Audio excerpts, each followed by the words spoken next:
পাটগাতি মাছ বাজারের এই সোজা রাস্তা ধরে আসলে পরিবেশটা কিন্তু খুবই চমৎকার। এখানে এত চমৎকার একটা পুকুর পাড় আছে এবং এই পাড় মানে পুকুরের ধার ঘেঁষে রাউন্ড দিয়ে হাঁটার একটা চমৎকার পরিবেশ। ও আচ্ছা, এই যে দেখেন গাছে খেজুর হয়েছে, কিন্তু এই যে এই খেজুরগুলা কেটে রেখে দিলে পেকে যাবে। এই যে পাশে খেজুর গাছ আছে, এই পাশে চমৎকার সুন্দর একটা পুকুর ঘাট, এই পাশে খেজুর গাছ আছে, তো বেশ তাল গাছ, খেজুর গাছ। এই যে এই গাছটাতে প্রচুর পরিমাণে আম হয়েছে, ওই যে দেখেন দেখা যাচ্ছে প্রচুর পরিমাণে।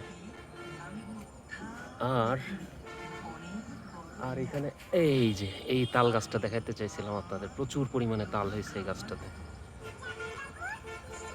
তো এই সময়টা কিন্তু তাল পাওয়া যাচ্ছে বিভিন্ন সময় বিভিন্ন জায়গায়।